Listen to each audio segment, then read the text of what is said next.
Bonjour à tous, je me nomme Joan Mouba, je souhaite la bienvenue à l'émission du salut. Aujourd'hui, nous allons nous poser la question comment aller au ciel à sa mort. Et oui, parce qu'on peut finir en enfer et on peut finir au ciel auprès de Dieu et c'est possible pour vous aujourd'hui. Il y a plusieurs années, je voulais me donner la mort par le suicide et c'est là que je me suis posé la question. C'est là que je me suis posé la question.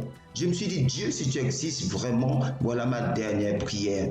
Et Dieu a répondu. Il m'a donné la paix de l'âme. Il m'a redonné une sécurité intérieure. Et je vis maintenant parce que je sais que j'irai au ciel. Mais maintenant, vous, aujourd'hui, où en êtes-vous avec Dieu? Voilà ce que dit la Bible dans le livre de Romains au chapitre 3 au verset 23.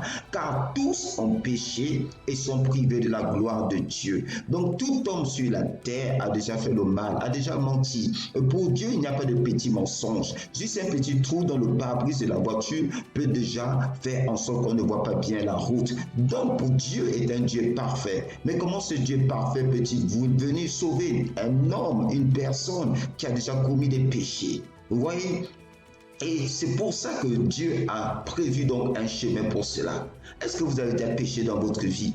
C'est par là que Dieu commence. Parce que si on ne reconnaît pas un problème que nous avons, comment est-ce qu'on peut aller vers la solution? Oui, moi, j'avais déjà combattu les femmes. J'avais déjà eu des relations sexuelles hors mariage. J'ai passé mon temps dans les fêtes, à boire des alcools avec des amis et aussi à critiquer et à avoir de la haine dans mon cœur pour les gens, du ressentiment, de la colère, etc., du non-pardon. Donc voilà, c'est toutes ces choses-là pour Dieu, c'est le péché parce que ça bloque les relations. Non seulement avec les hommes, mais aussi avec Dieu. Parce que Dieu, c'est d'abord la relation. Dieu, c'est pas une religion. Est-ce que vous comprenez? Dieu veut une relation avec vous. Et ces choses-là ont mis un frein. Voilà pourquoi la Bible dit qu'on est privés tous. Tout homme a été privé de la gloire de Dieu, c'est-à-dire de la présence de Dieu, de pouvoir voir Dieu un jour. On est comme des personnes perdues, on se demande où est-ce qu'on va. Et la boussole qu'il nous faut, c'est pas une religion. Et voilà ce que Dieu a prévu comme solution. Romains au chapitre 3, verset 24. Si vous prenez une Bible, vous allez le voir.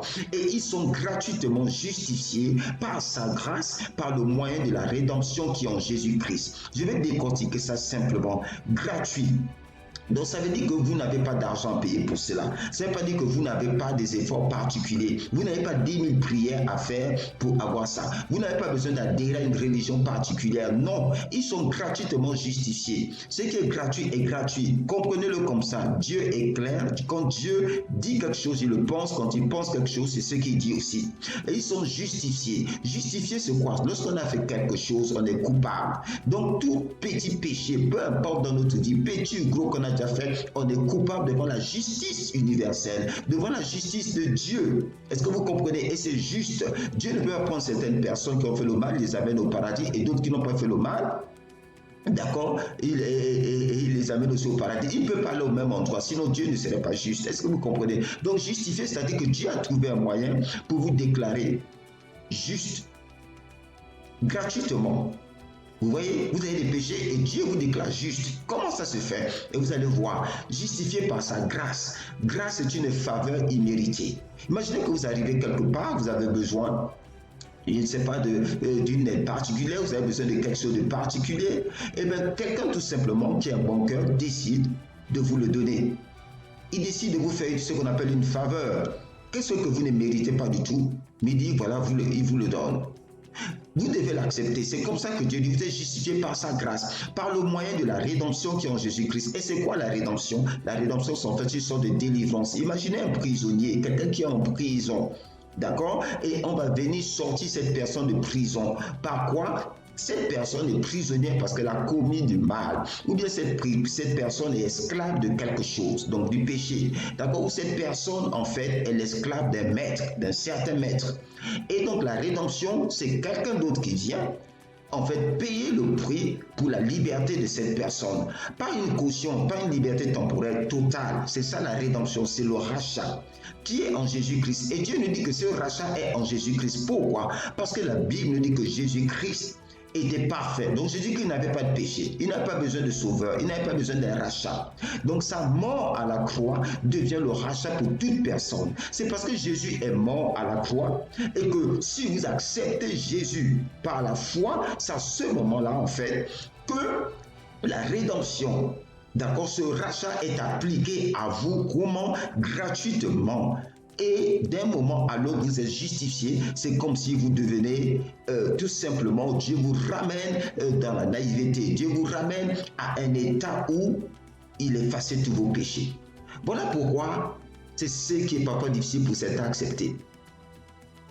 Dieu, son salut est gratuit parce que vous ne pouvez pas être aussi bon pour devenir parfait pour que Dieu vous accepte. Donc Dieu a accepté Jésus qui était parfait et la mort de Jésus. Quand vous croyez en Jésus, à ce moment, Dieu vous rachète en même temps avec Jésus parce que vous êtes donc couvert par Jésus. Jésus est comme un avocat pour vous maintenant. Jésus est comme une couverture pour vous. Voilà. Ça ne veut pas dire que Dieu cautionne le mal que vous allez faire. Non. Ça veut dire que maintenant, vous avez un avocat qui va vous défendre auprès de Dieu qui est parfait et qui a versé son sang en échange pour vous. Croyez à cela. Donc, qu'est-ce que vous pouvez faire aujourd'hui? Donc, aujourd'hui, voilà ce que Dieu dit.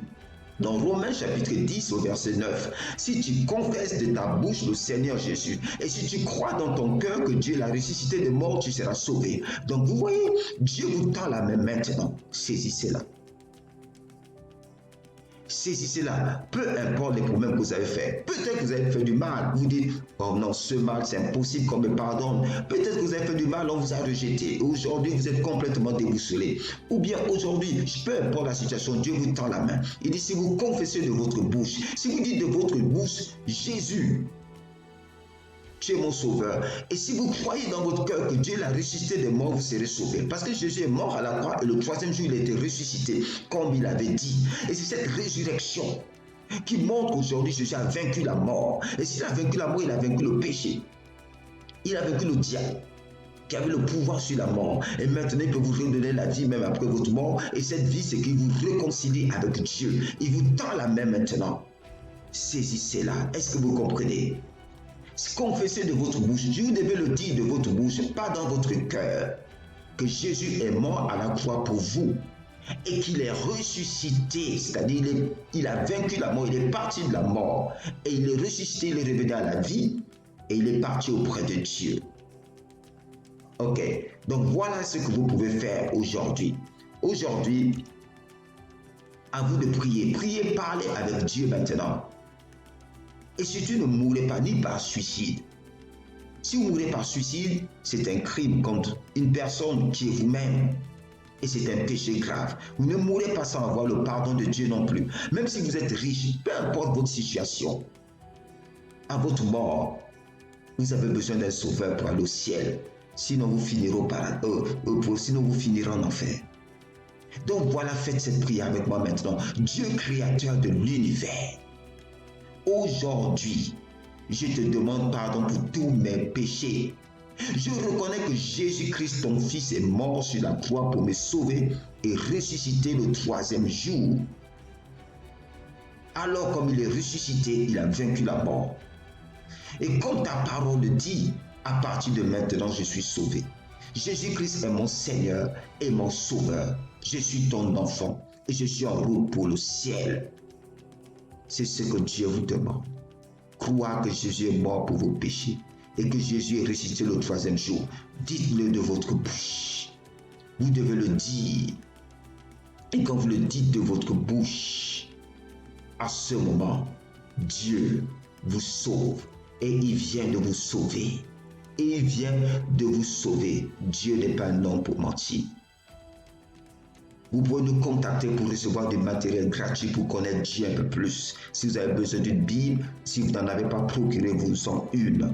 D'accord? Et vous pouvez nous écrire évangélisationenaction@gmail.com ou par Facebook sur la page Évangélisation en Action ou sur YouTube aussi dans le canal vidéo. Donc je vous donne rendez-vous dans notre prochaine émission de l'émission du salut. À bientôt.